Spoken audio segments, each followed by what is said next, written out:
हाँ, जब हम शिक्षक दिवस मना रहे थे तो उस दौरान हमारी अपनी इच्छा नहीं थी, ना कोई पूर्व प्लानिंग थी, है ना। भैयाओं ने इतना खर्चा किया कि हम सोचने पे मजबूर हो गए कि हम भैयाओं को क्या दें जिससे कि इनका भार हमसे उतरे, क्योंकि हमारी तो कोई प्लानिंग थी नहीं, है ना। जो भैया बहन यहाँ पे थे शायद उनको पता होगा। तो ये देखो, पल आज है, फ्यूचर में नहीं रहेंगे। जो समय बीत गया है वो वापस नहीं आने वाला, इसलिए जो समय है उसको खुल के जियो, चाहे दुख हो या फिर सुख, हमेशा आपके चेहरे पे प्रसन्नता रहनी चाहिए।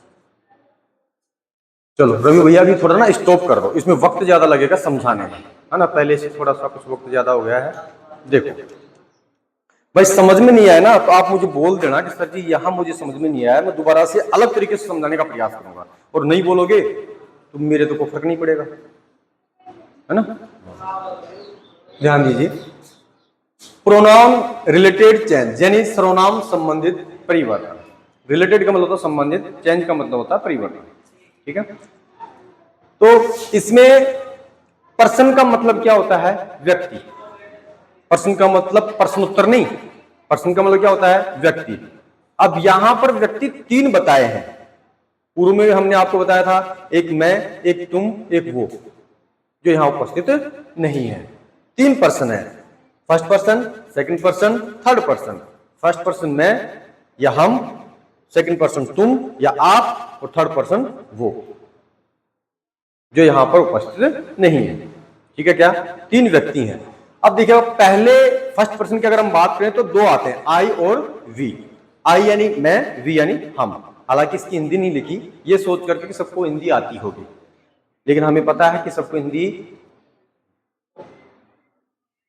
है ना, लेकिन हम बता रहे हैं, समझा रहे हैं आप लोगों को।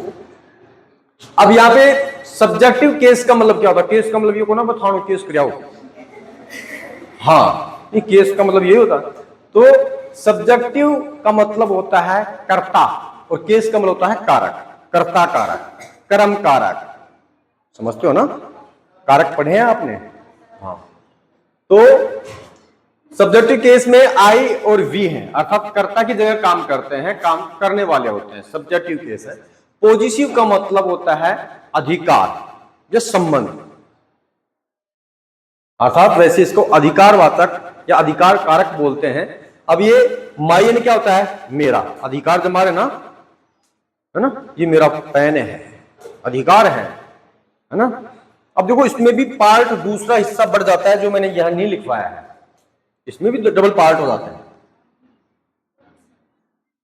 समझ रहे हो क्या? डबल पार्ट होते हैं।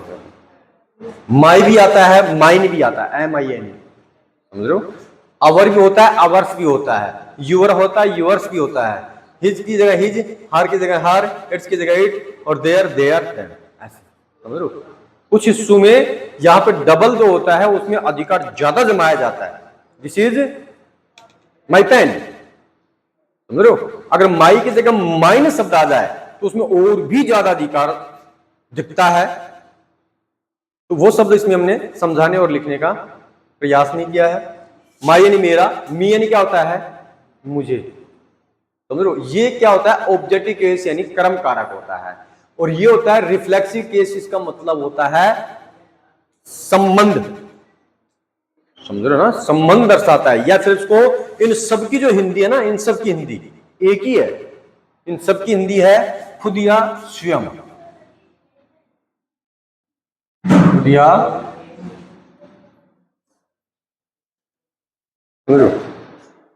आई write a story myself, मैं मेरी कहानी खुद लिखता हूं। बात समझ में आ रही है क्या? खुद की स्पेलिंग क्या हुई है? Myself. You are writing a story yourself, तुम एक कहानी लिख रहे हो, तुम अपने आप में एक कहानी लिख रहे हो, या तुम स्वयं एक कहानी लिख रहे हो, या तुम खुद एक कहानी लिख रहे हो। अब खुद की स्पेलिंग क्या हुई है? Your self. बात समझ में आ रही है क्या? लेकिन सब्जेक्ट को देखना होगा। अगर सब्जेक्ट आपका यू है तो खुद की स्पेलिंग यूर सेल्फ आएगी। अगर प्लूरल के लिए यूज हो रहा है तो यूर सेल्फ सेल्वेज आएगा। अगर मान लो वह सब्जेक्ट है तो खुद की स्पेलिंग क्या आ जाएगी, हिमसेल्फ। अब माई सेल्फ नहीं लिख सकते। फिर बात समझ में आ रही है? आ रही है क्या? ये इसका ध्यान रखना पड़ेगा। इन सब का मतलब ऐसे नहीं मेरा सेल्फ, आवर सेल्फ, यानी ऐसे नहीं। इन सब की हिंदी एक ही होती है, खुद या स्वयं। लेकिन सब्जेक्ट को देखते हुए उसको प्रयोग करना है। आई कर दिया और यूर सेल्फ, आवर सेल्फ या फिर यूर सेल्फ कर दिया तो इसकी हिंदी खुद की नहीं बनेगी। समझ रहे हो ना? यानी सेंटेंस ही गलत हो जाएगा। ठीक है, अब सुनो। वी यानी हम, आवर यानी हमारा, अस यानी हमें, आवर सेल्फ यानी खुद या स्वयं। ठीक है, यू यानी तुम। अब यू भी दो प्रकार के, एक तो यू यानी एक बच्चे के लिए बोले, है ना, यू यानी तुम भी होता है और आप भी होता है ना। तो यहां पर अगर आपको लगता है सेंटेंस में हम सबके लिए बोला गया है, you are alert all student, सब विद्यार्थी अलर्ट हो जाओ, सचेत हो जाओ, तो सबके लिए बोला ना, सबके लिए बोला है, तो फिर हम यूर सेल्वेज का प्रयोग करेंगे। और किसी एक के लिए बोला है तो किसका प्रयोग करेंगे, यूर सेल्फ। केवल इसी में है मामला, और किसी में नहीं है ऐसा। ठीक है ना? अब आप कहोगे कि सर जी यहां सेल्वेज का मतलब क्या होता है? भैया बहनों, आपको मैं बता दूं कि जब नंबर टॉपिक 7वीं 8वीं क्लास में हमने पढ़ाया था तो उसमें बताया था कि सिंगुलर से प्लूरल बनाने के लिए आपको ध्यान रखना है कि अगर किसी वर्ब या नाउन के अंत में, किसी प्रोनाउन या नाउन शब्द के अंत में एफ या एफ ई हो तो एफ और एफ ई को हटा करके वीईएस लगा देने से प्लूरल बन जाता है। ये नियम है, समझ रहे हो ना? जैसे वाइफ है, WIFE, वाइफ क्या होता है, पत्नी, और एफ ई को हटा के क्या लगा दिया, वीईएस, वाइफ का मतलब क्या हो गई, पत्नियां। ये संभव है क्या? बहुत सारी पत्नियां रहती हैं ना, लेकिन प्लूरल तो बना है नाइफ, KNIFE, नाइफ क्या होता है, एफ ई को हटाओगी, समझ रहे हो ना? तो एफ और एफ ई आए तो उसको हटा करके वीईएस लगा दिया जाता है, प्लूरल बन जाता है। तो इसमें वीईएस, एफ को हटा के लगा दिया, बाकी YOURSEL तक तो सेम है ना, एफ को हटा कर वीएस लगाया ना, इसका मतलब क्या हो गया, ये प्लूरल। तो प्लूरल के लिए यूज हो रहा ना ये। अब यहाँ पे हम देखेंगे कि यहाँ पे सेल्फ ही लगाया, वीएस नहीं लगाया ना, अब वी है, ये प्लूरल के लिए यूज होता है, इसलिए आवर सेल्वेज का प्रयोग किया है, ना कि आवर सेल्फ का। इन चीजों का ध्यान रखना होगा आपको। ठीक है, अभी दे है, ये प्लूरल के लिए यूज हो रहा है, इसलिए यहाँ पे देम सेल्फ का प्रयोग ना करके देम सेल्वेज का प्रयोग हुआ है। ठीक है, अंजलि बहन कल से हम चेहरे पे क्रीम लगा के आएंगे जिससे कि चेहरे से नजर नहीं हटेगी। बहन जी दर्द देखो, ऐसा सौदा नहीं बैठेगा, बार बार इंडिकेट कर रहे हैं, है ना। Look forward only for understand running this chapter your narration. हाँ, समझ में नहीं आया तो मुझे बोल दो, है ना, हम अच्छे से समझाने का प्रयास करें। ये तो पिक्चर शुरुआत है, बहुत बाकी है इसमें समझाने को, हो सकता है कल भी समझाना पड़े इसको, ठीक है, तब समझ में आएगा। Next, you, your, yourself, yourselves, he, his, him, himself. अब यू यानी तुम, यूर यानी तुम्हारा, यू यानी आप, है ना। उसके बाद में यूर सेल्फ यानी खुद या स्वयं, ही यानी वह, हिज यानी उसको, उसका यानी खुद या स्वयं। यहाँ पर भी सेम है, केवल स्त्री के लिए है या निर्जीव वस्तु के लिए है। दे यानी वे, देर यानी उनका, उनको, और खुद या स्वयं। ठीक है, अब यहाँ पे S1/123 ये फॉर्मूला है, ट्रिक है कि इसका मतलब होता है सब्जेक्ट, इसका मतलब ऑब्जेक्ट, इसका मतलब नेगेटिव। एस का मतलब सब्जेक्ट, ओ का मतलब ऑब्जेक्ट, नो का मतलब होता है नो चेंज, कोई बदलाव नहीं। एक का मतलब होता है फर्स्ट पर्सन यानी आई और वी, दो का मतलब होता है सेकंड पर्सन यानी यू, और तीन का मतलब होता है थर्ड पर्सन जो ही, सी, इट, दे है।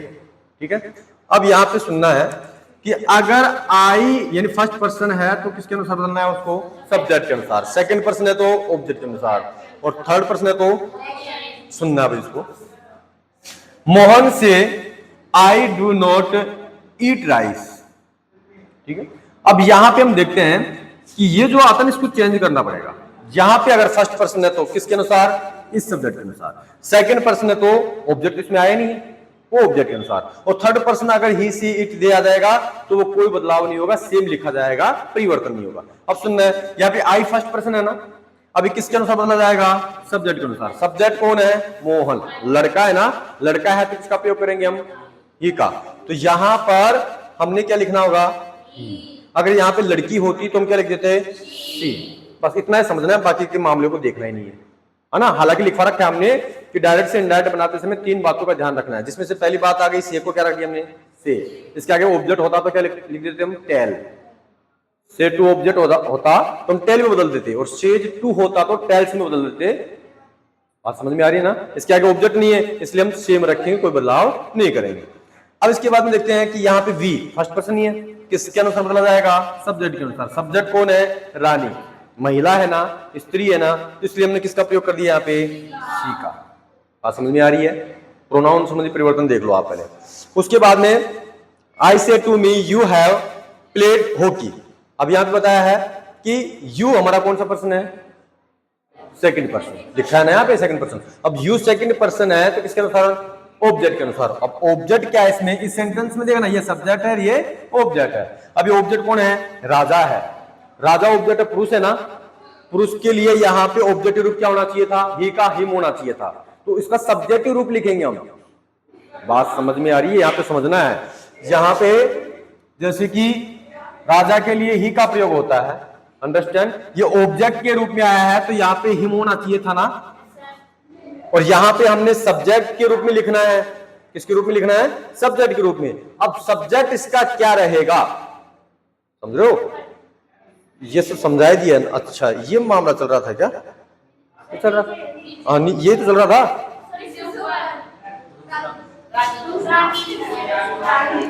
ये और ये तो चल रहा था। तो इसका तो वी हमारा फर्स्ट पर्सन है, सब्जेक्ट के अनुसार सब्जेक्ट रानी है, तुमने क्या लिख दिया यहाँ पे? सी। बात करो। अब इसका चल रहा है, यू हमारा सेकंड पर्सन है, किसके अनुसार बदल जाएगा? ऑब्जेक्ट के अनुसार। ऑब्जेक्ट मी है तो मी का सब्जेक्ट रूप क्या होता है? आई, तो यहाँ पे आई लिखना है। बात समझ में आ रही है? जैसे कि यहाँ पे अगर मान लो मी ना होता हो तो क्या होता है? यहाँ पे हिम होता, तो हम यहाँ पे क्या लिखते? ही। बात समझ में आ रही है? अगर यहाँ पे अस होता मी की जगह तो क्या लिखते हैं यहाँ पे? बात समझ में आ रही है ना? ठीक है। उसके बाद में अब हम नेक्स्ट देखते हैं कि यहाँ पे यू आया है, सेकंड पर्सन है, किसके अनुसार? ऑब्जेक्ट क्या है?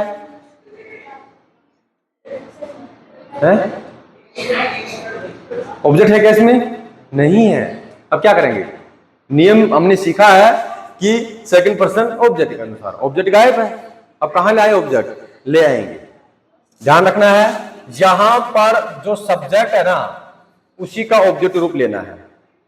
यहां पे राम है ना, ही यूज होता है, इसका ऑब्जेक्ट क्या होता है? हिम। क्या होता है? हिम। इसका सब्जेक्ट रूप क्या होता है? वो लिख दिया। या फिर दूसरा तरीका, यू ना लिख करके बाकी कोई भी चीज लिख सकते हो, सारे सही है। बात समझ में आ रही है? यहां पे आई लिख दो, वी लिख दो, ही लिख दो, सी लिख दो, इट लिख दो, दे लिख दो, सारे सही हो जाएंगे। लेकिन सबसे बेस्ट और शुद्ध तरीका यही है कि सब्जेक्ट को देखना है और उसका ऑब्जेक्टिव क्या होता है, उसके सब्जेक्ट के अनुसार यहाँ पे राइट करना। ठीक है क्या? ये समझने के लिए बहुत बारीकी दिमाग चाहिए, जो मैंने कल समझाया था आपको। ये समझ में बहुत कम आता है ना? कल भी हम समझाएंगे इसको। ठीक है। यहाँ पे दे है, कौन सा पर्सन है? Third person. कोई बदलाव नहीं होगा, दे को दे लिख देंगे, कोई चेंजमेंट नहीं करना है। उसके बाद सी है, कौन सा पर्सन है? कोई बदलाव नहीं करना, सी को सी लिख दिया। बात समझ में आ रही है? अब ये जो है ये हमने आपको घर के लिए दिए हैं, अगर आप बना पाते हो घर पे तो ठीक है, नहीं बना पाते हो तो कोई दिक्कत नहीं, यहाँ कल इनको समझाने वाला है। ठीक है क्या? जो राइट नहीं कर पाए राइट कर लो।